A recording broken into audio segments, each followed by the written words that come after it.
पयोधाः पयस्वस्ति प्रदिशः सन्तु मह्यम् ॐ विष्णोरराटमसि विष्णोसनपत्रेस्तो विष्णोस्योरसि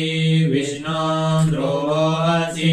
वैष्णवमसि विष्णवे त्वा ॐ अग्निर्देवता वातो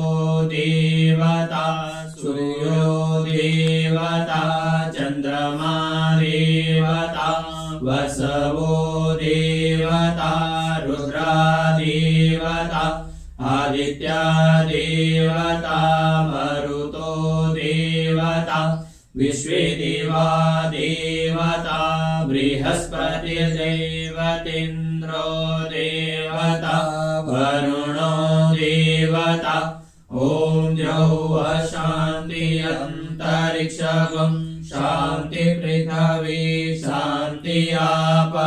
शान्ति ओषधयः शान्तिर्वनस्पतयः शान्तिर्विश्वे देवा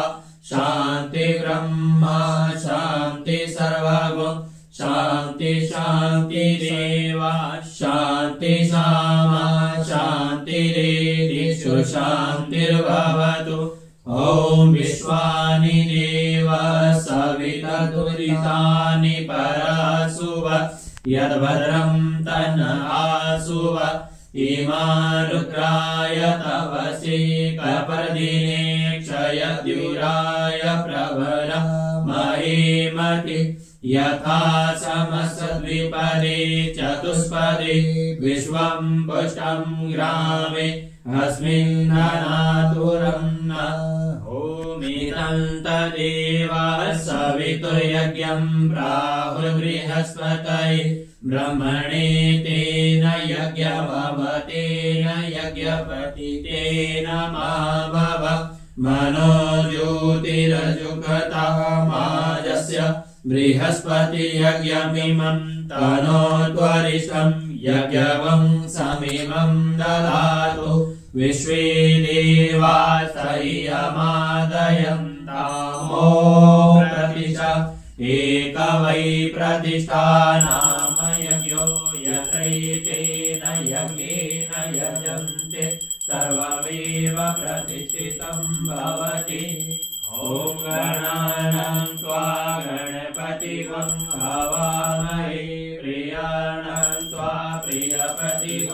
हवामहे निधीनां त्वा निधिपतिं हवामहे वसो मम अहमजानि गर्भधम् त्वमजासि गर्भधम् नमो गणेभ्यो गणपतिभ्यश्च वो नमो नमो भ्रातेभ्यो भ्रातपतिभ्यश्च वो नमो नमो भृतसेभ्यो भृतपतिभ्यश्च वो नमो नमो विरूपेभ्यो विश्वरूपेभ्यश्च वो नमो नमः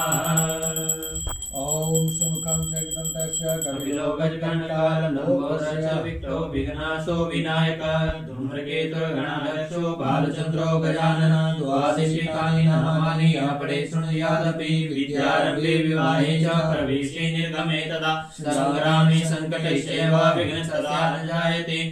शुक्लां वरदं देवं शशिवर्णं चतुर्भुजं प्रसन्नवदनं ध्यायेत्